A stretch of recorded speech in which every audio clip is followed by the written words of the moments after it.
Welcome to bonus episode number 75 of the Culips English podcast. My name is Andrew, and I will be your host and your English study buddy for the day. And I have a confession to make. My confession is that I copied that introduction to the podcast, that welcome. There's actually another really famous podcaster who starts all of his episodes like that, and I guess it got stuck in my head. I wanted to try it out. But I've got a trivia question for you. Do you know the name of the podcaster or the name of the podcast? I will accept either answer. Who is it that starts their podcast like that? If you know the answer, leave a comment on our Discord channel and I'll give you a virtual high five as a prize. I'll say, great job. Anyways, everybody, welcome back to another week of the bonus episode series here. And what I do in this series is I just tell you some stories from my everyday life. I'm a Canadian, but I live abroad in Seoul, South Korea. And I share what's going on in my life, what's new with me, and give you some updates about that. And along the way, I hope that you'll be able to improve your English fluency by listening along with my stories. Two announcements before we get started. Number one, there's a free interactive transcript for this episode. And in fact, I included a little bonus in this episode. There's a glossary as well, and I'll talk a little bit more about that later on. But make sure you check out the transcript for this episode. You can follow along while you listen, or if you want more of a challenge, you can check it out after you finish listening to the episode just to check your comprehension level. It's a great tool. I highly recommend it. And to get it, just follow the link in the description for this episode. Announcement number 2 is about becoming a Culips member. And again, I highly recommend becoming a Culips member. Culips is 100% supported by our member community, and without our members, we wouldn't be able to exist. We wouldn't be able to keep making free audio lessons each and every week. If you'd like to support the work we do, then just sign up and become a member on our website, culips.com. When you're a member, you'll get amazing bonuses and benefits, and I can't go into all of them right now, but to just name a few, you'll get full access to our study guide library. You'll get to listen and learn with our Fluency Files series, which is exclusive to Culips members. You'll get ad and announcement free audio for all of our regular episodes, invitations to our monthly member only live streams. And we just had one last week. It was a blast. You'll get to join the member only channel on our Discord and so much more. So take advantage of these amazing opportunities for improving your English and for supporting what we do here at Culips, and sign up and become a Culips member today. So the story that I have for you this week is about shopping for a sofa. I know on the surface it might sound kind of like a boring topic, but actually when I was listening back to the story and getting it ready for you all, I thought it was a little bit funny and interesting. So I hope you'll agree with me and find it funny and interesting as well. So without any further introduction, let's get to it right now. Here we go.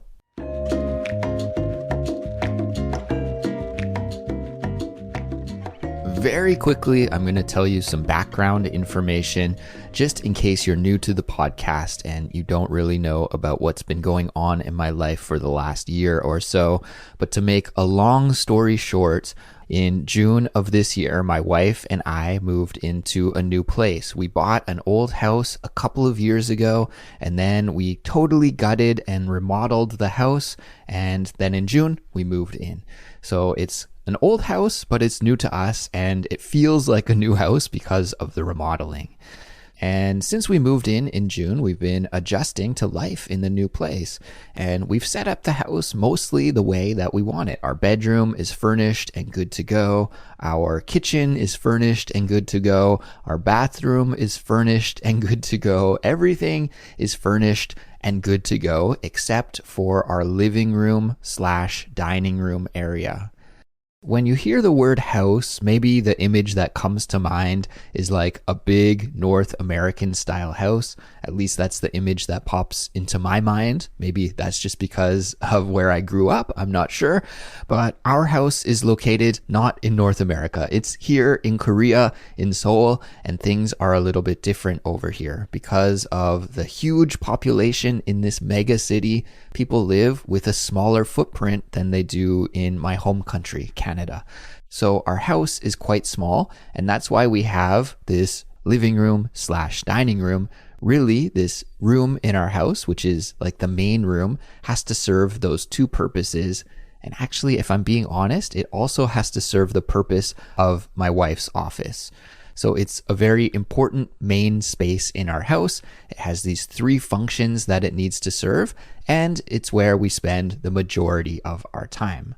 Now, we have this room furnished a little bit with some of the furniture that we brought from our old apartment to the new place, but it doesn't really work in this space, and the way that it's set up now just isn't using that room to its full potential. And so furnishing that room and decorating it so that it can live up to its full potential and just be a nice, good place in our house to eat, to hang out, to work, in my wife's case at least, is a top priority for us and something that we've been working on since we moved into the place. And it's kind of funny because I say it's a top priority for us. And usually when something's your top priority, it means that you deal with it quickly, right? But even though this is a top priority for us to get our living room, dining room set up the way that we like it, it's been taking a long time. Here we are in November now. So that's how many months? June, July, August, September, October, almost 5 months here since we've been moved into this place and the room still isn't set up. Well, let me tell you why that is and why it's been taking so long. And I want to start with the sofa. So the story I'm about to tell you next is about shopping for a sofa, for a couch, for a Chesterfield. Do you know that word, Chesterfield? That's an old Canadian word for sofa. In fact, these days, I think most English speakers will say sofa or couch. However, in some parts of Canada, if you're talking with older folk, you might even hear that word Chesterfield being used. But I won't use Chesterfield today. I'm just going to use sofa and couch. And let me tell you the story of shopping for the sofa now. Here we go. Ever since I left Canada and I moved to Korea, I've always wanted to have a sofa in my house. It's one of those pieces of furniture that I grew up with. It's very common in a Canadian home to have a couch. But after moving to Korea, I always lived in small shoebox apartments and I never had a couch. And that would mean whenever I'd want to sit down to do something, like maybe watch TV or read a book, then I'd have to either sit on the floor or sit on my office chair or sit on the chair that goes with my kitchen table. I guess we'd call it a dining chair. Sit on my dining chair or lie on my bed.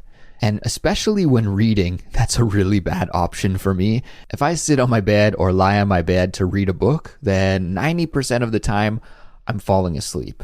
So I've always wanted to have a sofa in my house just for a comfortable place to sit down, to relax, to read books, to listen to music, and also importantly, to have a cool place to hang out and sit when guests come over. So after moving into our new house, I knew it was a priority for me to have a sofa in our living room. And because our house is so small, actually, I had to twist my wife's arm a little bit to get her to agree to having a sofa. At first, she wasn't fully convinced that we needed one and thought we could do without one and we could just have a bigger kitchen table with many chairs and that could serve as our main seating area. But I was able to successfully convince her that I've done that enough and I wanted to upgrade to a sofa so I could sit down and do all the things that I mentioned earlier. Read books, listen to music, entertain guests, and hey, maybe even lie down and have a nap from time to time. So we decided, okay, we're going to furnish our house with a sofa. So great. I had convinced my wife that we needed a sofa, and in my mind, I thought that would actually be the most difficult thing to do. That once we had agreed to buy a sofa, then the rest would be easy. But boy, was I wrong. After my wife agreed that we could put a sofa in a living room, well, then the real challenge started, and we spent the next several months, maybe 3 months, looking for the perfect one. And I think the reason why it took us so long to find a sofa is that we put a lot of effort and work, blood, sweat, and tears, so to speak, into remodeling this house. And we didn't want to just throw any old sofa into the middle of the living room and call it a day. One of the things that I've learned through remodeling this house is how important space is. And one of the things that the designer that we worked with when remodeling the house said to us at the start of the process is that every centimeter matters. And something that may seem like an insignificant 1 or 2 centimeters can have a huge impact on the final result. So I think those words really influenced us. And because of that, my wife and I really wanted to make sure that we found a sofa that was a perfect fit for the space and that wouldn't be too bulky or take up too much room or just be a bad fit for that living room, dining room, main room. In addition to that, we plan on staying in this house for a long time. I don't want to say that it's going to be our forever home. Who knows? It may end up being the home that we die in. I'm not sure. But we're not planning on moving anytime soon. Remodeling this house and moving into this house has been a big ordeal. And both of us are looking forward to just planting some roots here in this neighborhood. And at least for the foreseeable future, we plan to stay here. So because of all of these things, we needed to find a sofa that was a good fit for the space and of course was well made and high quality and wouldn't just break after a couple of years because, like I said, we're planning to be here long term, so we want a sofa that can last long term as well. And the biggest challenge that we had when searching for a sofa was the size. We needed to have a smaller sized sofa with a maximum depth of 90 centimeters. And ideally, actually smaller than that would be perfect, 85 centimeters or even 80 centimeters. But that was our hard limit. And we started our sofa search just by searching for sofas online. I think most people would probably do that these days. You just go online, and we tried all the usual places first. So I think we went to IKEA first and we looked through their online catalog to see what they had. We also went to a really popular kind of furniture portal site here in Korea called Today's House. And we looked through all of the options they had, and that gave us some ideas of where to start. But unfortunately, we had to eliminate so many of the options right from the very start because they're just too deep. Like that 90 centimeter limit that we had was really hard to fulfill. And furniture trends vary from year to year to year, right? So I don't know if it's just like the current 2023 trend is to have a deeper, bigger sofa. And maybe in a different year, it would have been easier to find something more narrow.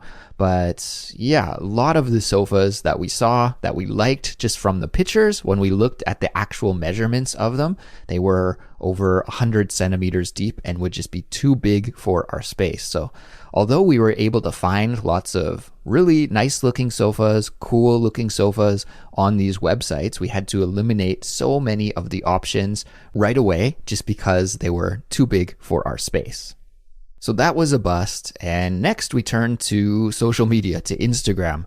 Instagram can actually be a really wonderful tool to use when you're shopping for something because of their targeted ads. So obviously my wife and I were both looking online a lot to try and find pictures and images of different sofas that we liked in other people's houses. You know, we turned to sites like Pinterest and Instagram for inspiration.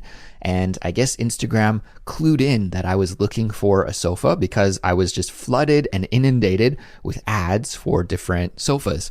So that was actually great because I got to learn about many of the different furniture shops here in Seoul, and my wife was able to do the same thing. And in fact, she did, of course, a way better job than I did at this as well. But we were able to put together a list of different sofas and different furniture showrooms and different vintage stores and different pop-up stores, different antique stores. Oh my God, we made this huge list of places to visit and we got started on our sofa shopping quest. So we hit the streets and we started checking out the stores. And because Seoul is such a big city, it made things a little bit difficult. Like we couldn't check out all of the stores in one day. So we'd spend one Saturday in one area of the city checking out all the furniture stores there. And then the next weekend, on the next Saturday, we'd go to a different neighborhood. And we did this for several weeks in a row and tested out so many sofas. Of course, this is another thing that makes it difficult about buying a sofa, is you can see a picture online that you really like and the sofa looks amazing and really beautiful and you're like, oh, this is the one, let's go buy it. And then you go to the showroom and you sit on it and right away you're like, no, this ain't the one. Maybe it's too hard or too soft or just doesn't look the same way in real life that it does in the photo. So we had a lot of that. We had a lot of instances where we thought we found the perfect sofa just by looking at it online. But then when we'd see it in real life and try it out, we realized that it actually wasn't good for us at all. So we went to store after store, just looking at sofas, testing out sofas, sitting on sofas, talking to furniture salespeople, getting estimates, collecting brochures. And I have to say, it was getting pretty exhausting. It was tiring to do this, in fact. What we do is usually, like I said, head out on a Saturday, we'd eat some lunch, and then we'd hit 3 or 4 or 5 different furniture stores. And after doing that, we'd be pretty tired from walking around and from talking with people and debating different furniture styles. And then we'd go to a cafe and kind of summarize what we'd seen in the day and make a list of our top contenders and all the ones that we had eliminated. And it was actually funny going to some of the cafes after furniture shopping because both my wife and I started to develop a pretty good eye for furniture after being to all these furniture stores. So this happened a few times where we'd go to a cafe and we'd recognize where the furniture was from. We'd be like, oh, this table is from this and this store, or these chairs are made by this brand. And we became kind of furniture experts, which was kind of funny.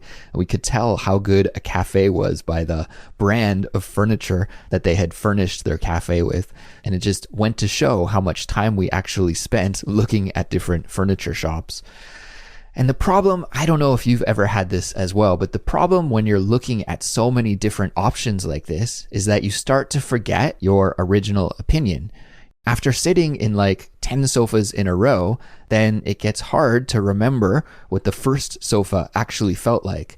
And sometimes when we'd have like a top 3 list of the sofas that we'd like, when we are trying to pull the trigger and make a decision on buying one of those top 3, then we couldn't actually remember like, what was that color like exactly again? Or was that sofa hard or soft? I can't quite remember. And probably we should have been doing this from the beginning, but after our first round of visiting different furniture stores, we started to make notes and take pictures because we were forgetting some of the key information. You know, it was just like information overload and we couldn't remember the details about the sofas. So we would doubt ourselves afterwards, and it just led to this kind of decision paralysis. We had so many options after going to all of these different furniture showrooms, but we couldn't quite make a decision. We didn't know which sofa would be the best for us. And to make things even worse, now we had forgotten a lot of the details about some of the sofas we liked. So we realized that we had to go and look again. So we chose about 5 or 6 places from our top contenders list, and we went back to those showrooms again to check things out for a second time. And it was really funny. Sometimes when we'd check it out again, it was like immediately like, what were we thinking? Like, I think there was one sofa that was on the top of my list and my wife's list as well. It was a top contender. And then when we went back to that showroom for the second time, we just immediately eliminated it. We were like, what were we thinking? Like, that sofa is not good for us at all. And it was pretty interesting, that process of like seeing how when you have many options, some of the ones that we thought were really great at first turned out to be not so great in the end. So we kept going through this process of elimination. We went to the showrooms 2 or 3 times.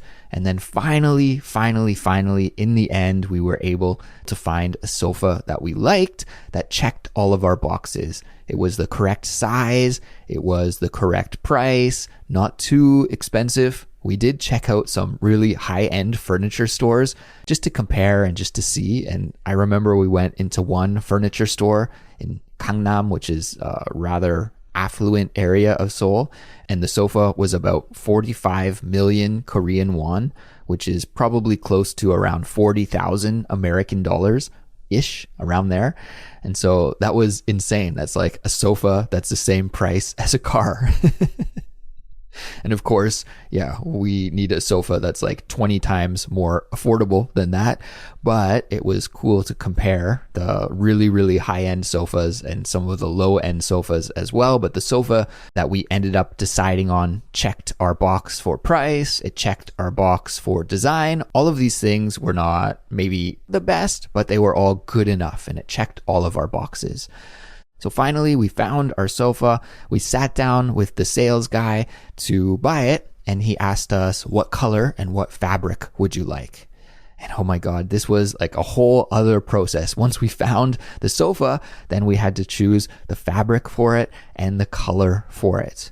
And so actually choosing the fabric wasn't so bad. There were only like 7 options or so for the different kind of fabric that you could choose.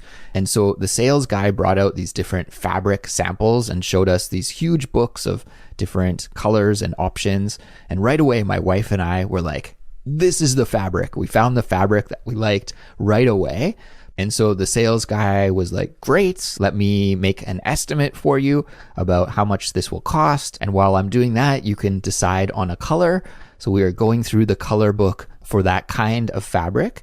And after a few moments, he came back with the estimate, and we were like, why is this so expensive? It's like over double the price of the sticker price on the sofa. And we found out that is because we both chose the most expensive fabric. And I guess, in retrospect, it seems obvious that the fabrics would really influence the price of the sofa, but we didn't know that it would be that expensive. And once we saw the estimate, we were freaking out because that doubled the price of the sofa and made it so it wasn't affordable for us anymore. So we had to give up on our first fabric choice, and instead we chose a different kind of fabric that was still nice and still seemed pretty good. I mean, I'm not really a fabric expert, so I don't know anything, but it looked like a good fabric, and the sales guy told us all of its key points and key features, and they sounded good to me.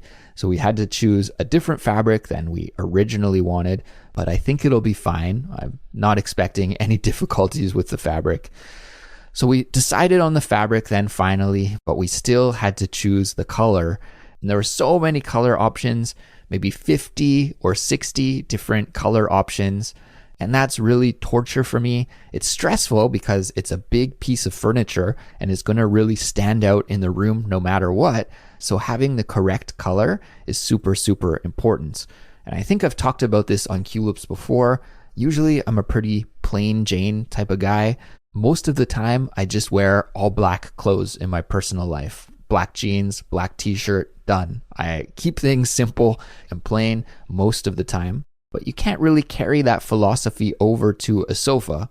I mean, there was a black fabric option, but that would look maybe a little gloomy and gothy in our living room to have a black sofa. So I had to delegate to my wife for choosing the color. Thankfully, she's a designer by trade, so she has a much better eye for color than I do. And we also had kind of a color palette to work with because of some of the colors that are already in the room. So we narrowed it down to like yellows, greens, and blues. And in the end, we decided on this kind of shade of green. So it's a bold choice, a shade of green, a green sofa that is going into our living room.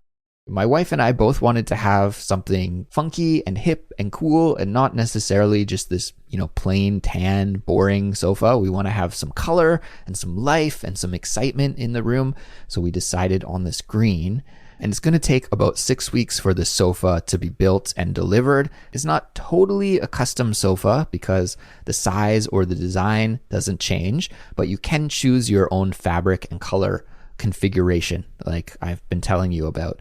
So it'll take a little while for the sofa to be built, and I can't wait for it to get here and for us to fully decorate and get things set up in that main room in our house, because I think it'll just be fantastic, and it's perfect timing for the late fall and winter season coming up here soon, when we'll be spending more time inside. And I'm really just looking forward to spending some weekend afternoons relaxing on the sofa, reading a book, drinking a coffee, maybe some light jazz music playing in the background. That's what I'm anticipating doing a lot of this fall and winter. So of course, when the sofa finally arrives, I'll take a picture and share it with you on our Discord and our Instagram. But for now, we don't have it, so I can't do that yet. But I will give you a visual update when the time is right. And now that we've finally chosen a sofa, my wife and I are already on to the next piece of furniture, which is the dining table and chairs. And I think this will be much easier, but never say never. Who knows? I thought it was going to be easy to find a sofa at first, and I turned out to be wrong. But my fingers are crossed that finding a dining room table and chairs is going to be easy. And then essentially we'll be set up and we can focus more on just living our life rather than having to set a living room up. You may have noticed over the last couple of weeks, I haven't included a vocabulary lesson at the end of the bonus episode. And that's something that I started doing when I began this series, but just because I've been really busy with some other things in my life, I haven't included it over the last couple of weeks. And so I wanted to A, ask you a question, and B, try something new for this week and get your feedback so that I can know what is the best kind of series to make for you in the future. So for this week, I thought, let's try something new. Instead of focusing in on one expression and including it in a vocabulary lesson at the end of the bonus episode, I'm going to include a glossary and give definitions for maybe 10 or 15 expressions and include it in the free transcript for this week's lesson. So definitely make sure to click the link in the description for this episode so you can see the transcript and the glossary. And of course, this will be free. But the question that I have for you is, what would you like me to do here in the future? Have you been finding the vocabulary lesson at the end of the bonus episode helpful? Have you been learning new English expressions that way? If you'd like me to continue doing that, of course, I'm happy to do that in the future. Or if you'd rather have me continue like I'm trying out this week with the glossary, well, then let me know either way. Because really, I just want to make the best lessons I can, and getting your feedback and your opinions and ideas will help me to do that. So that's what we're trying this week, but based on the feedback that I get from you, well, then maybe I'll change things up for next week and be back with the vocabulary lesson. Really, it's up to you. So let me know what you think. And the best way to do that is just by leaving a message on our Discord channel. And again, you can join that for free. The link's in the description for this episode. And you can leave a message on there. Tell me what you think. We'll chat about it with the community. And together, we'll find the best path forward. So that's it for this week, everyone. Thank you for making it all the way to the end of my sofa story. I hope you enjoyed listening to it, and I hope, more importantly even, that it was helpful for building your English fluency. So take care, have a great week this week. As always, happy English studies, and I'll talk to you next time. Goodbye.